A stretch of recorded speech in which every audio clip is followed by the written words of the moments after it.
नमस्कार साथियों। आज की वीडियो में हम देखेंगे लर्निंग आउटकम्स आधारित लर्निंग गैप सामग्री के अंतर्गत विज्ञान कक्षा 8, जिसमें एलओ क्रमांक है 703। इसके पार्ट ए को, तो इस पार्ट ए में जो अवधारणा है इसकी, वो है भौतिक एवं रासायनिक परिवर्तन। इसके माध्यम से हम भौतिक और रासायनिक परिवर्तन से जुड़े विभिन्न सवालों को देखेंगे और संपूर्ण वर्कशीट का सॉल्यूशन भी हम देखेंगे। तो वीडियो के अंत तक आप जरूर इससे जुड़े रहें। तो सबसे पहले हम इसकी अवधारणा को देख लेते हैं। तो अवधारणा में सबसे पहले दिया गया है भौतिक परिवर्तन क्या होते हैं। पदार्थ के आकार, आमाप यानी साइज, रंग और अवस्था जैसे गुण उसके भौतिक गुण कहलाते हैं।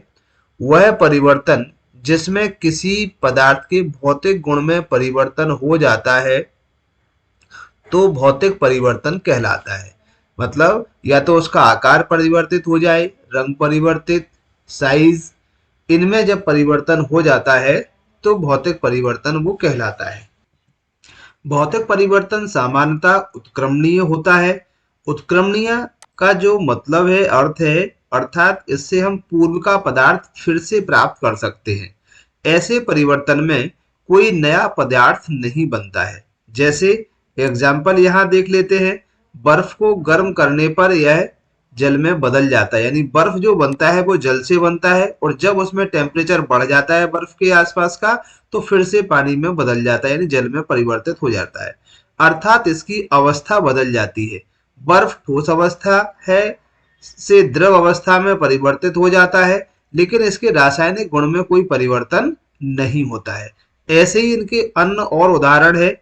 जैसे पहला उदाहरण है चीनी या नमक का जल में घुलना, किसी पदार्थ का टुकड़ों में टूटना, जैसे लकड़ी के हम छोटे छोटे टुकड़े कर दें, चौक के हम छोटे छोटे टुकड़े कर दें, तो भौतिक परिवर्तन कहलाएगा। इसके आगे हम देख लेते हैं रासायनिक परिवर्तन। वह परिवर्तन जिसमें एक या एक से अधिक नए पदार्थ बनते हैं, रासायनिक परिवर्तन कहलाता है। रासायनिक परिवर्तन को रासायनिक अभिक्रिया भी कहते हैं। अगर परिवर्तन कहें या अभिक्रिया कहें, दोनों एक ही बात है। तो इसमें हम नेक्स्ट आगे देखते हैं। जैसे उदाहरण इसका कि भोजन का पाचन एक प्रकार का रासायनिक परिवर्तन का उदाहरण है। दूसरा, फलों का पकना, यानी पक जाता है तो फिर से हम कच्चे फल नहीं बना सकते। अंगूरों का किण्वन आदि रासायनिक परिवर्तनों के कारण होता है, यानी ये उदाहरण है। इसमें क्रियाकलाप भी दिया गया है। किसी परखनली में एक चम्मच सिरका लीजिए। एक परखनली है, उसमें सिरका लिया हुआ है। इसमें चुटकी भर खाने का सोडा डालिए। बुदबुदाहट की ध्वनि और गैस के बुलबुले दिखाई देंगे। इस गैस को दिए गए चित्र के अनुसार ताजे चूने के पानी से गुजारिए। तो यहाँ जब ताजे चूने के पानी से गुजारेंगे तो साथियों यहाँ हम देखेंगे प्रैक्टिकल के दौरान कि इसका जो पानी का रंग होता है वो दूधिया हो जाता है। इसके बाद परखनली में निम्न प्रकार के परिवर्तन होंगे, ये सब दिए गए कि सिरका यानी खाने का सोडा, कार्बन डाइऑक्साइड, इसमें गैस निकलती है, और इसमें अभिक्रिया निम्न प्रकार से होती है। कैल्शियम कार्बोनेट जल CO2 को चूने के पानी में प्रवाहित हो जाता है।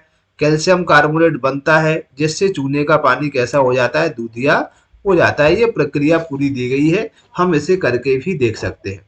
रासायनिक क्रियाएं जो होती है, रासायनिक परिवर्तनों के दौरान, रासायनिक परिवर्तन में जो नए उत्पाद बनते हैं, इसमें कुछ ये घटनाएं भी हो सकती हैं। जैसे ऊष्मा का निकलना, प्रकाश का निकलना, ध्वनि का उत्पन्न होना, या गंध में परिवर्तन, नए प्रकार की गंध का आना, रंग में परिवर्तन होना, और किसी गैस का बनना, चाहे वो कार्बन डाइऑक्साइड गैस बने या अन्य गैसें बने।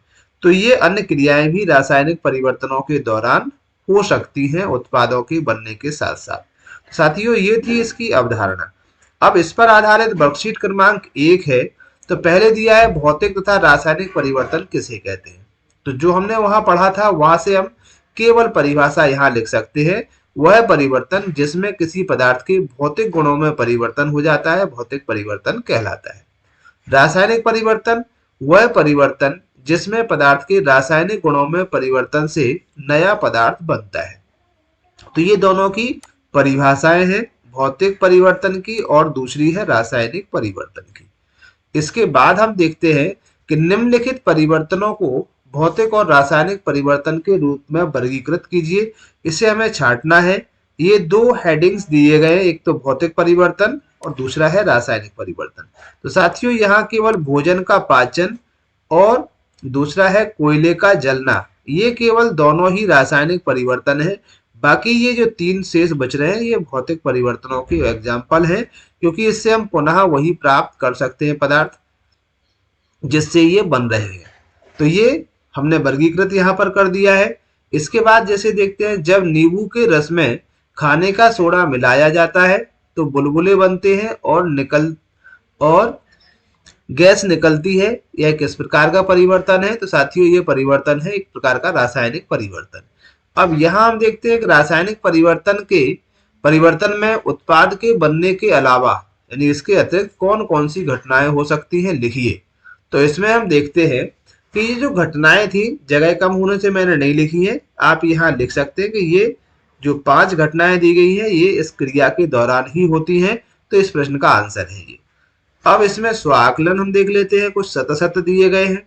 लकड़ी के लट्ठे को टुकड़ों में काटना एक रासायनिक परिवर्तन है, तो नहीं है, क्योंकि यहाँ केवल उसका आकार बदल रहा है, यानी भौतिक गुण परिवर्तित हो रहा है, रासायनिक नहीं, तो ये असत्य है। दूसरा भी असत्य है। लोहे और जंग एक ही पदार्थ है, तो ये असत्य है। बर्फ का जल बनना रासायनिक परिवर्तन नहीं है, बिल्कुल नहीं है रासायनिक परिवर्तन, इसलिए ये सत्य है। इसके बाद कुछ फिलअप है, खाली स्थान दिए गए हैं दूसरे प्रश्न में। भौतिक परिवर्तन में किसी पदार्थ के केवल भौतिक गुणों में परिवर्तन होता है, तो खाली स्थान में भर जाएगा यहाँ भौतिक। ऐसे परिवर्तन जिसमें नए पदार्थ बनते हैं परिवर्तन कहलाते हैं, तो ये परिवर्तन कहलाते हैं साथियों रासायनिक, तो यहाँ केवल रासायनिक भर जाएगा इसमें। लोहे पर जंग लगना किस प्रकार का परिवर्तन है? तो एक प्रकार का रासायनिक परिवर्तन है ये। खींचा हुआ रबड़ बैंड किस प्रकार के परिवर्तन में आता है? तो भौतिक परिवर्तन में। तो ये चारों ही इसके फिलअप है। नेक्स्ट हम देखते हैं तीसरे क्वेश्चन को कि जब CO2 को चूने के पानी में प्रवाहित करते हैं तो क्या उत्पाद बनता है? एक तो साथियों कैल्शियम कार्बोनेट बनता है और पानी का रंग दूधिया भी, तो बनने वाला पदार्थ केवल कैल्शियम कार्बोनेट है। भौतिक तथा रासायनिक परिवर्तन में अंतर लिखिए। तो यहाँ जो अंतर हमने लिखे हैं इसके अलावा भी आप और लिख सकते हैं कि भौतिक परिवर्तन उत्क्रमणीय होते हैं जबकि रासायनिक परिवर्तन अनुत्क्रमणीय होते हैं। ठीक है। दूसरा है इसका, भौतिक परिवर्तन में नया पदार्थ नहीं बनता जबकि रासायनिक परिवर्तन में नया पदार्थ बनता है। इसके अलावा हम और भी लिख सकते हैं इसके परिवर्तनों को जो दोनों में डिफरेंस वाले यानी अंतर प्रदर्शित कर रहे हो। तो साथियों, ये थी एक बहुत ही महत्वपूर्ण जानकारी प्रतिभा पर्व के संबंधित। इन वर्कशीटों को करना अनिवार्य है क्योंकि आगे आने वाला प्रतिभा पर्व इन्हीं वर्कशीटों पर आधारित होगा। इसलिए इस वीडियो को ज्यादा से ज्यादा अपने बच्चों तक पहुंचाएं जिससे कि उनकी समय रहते हुए तैयारी हो सके। यदि आप चैनल पर पहली बार हैं तो चैनल को सब्सक्राइब करना ना भूलें। Thank you.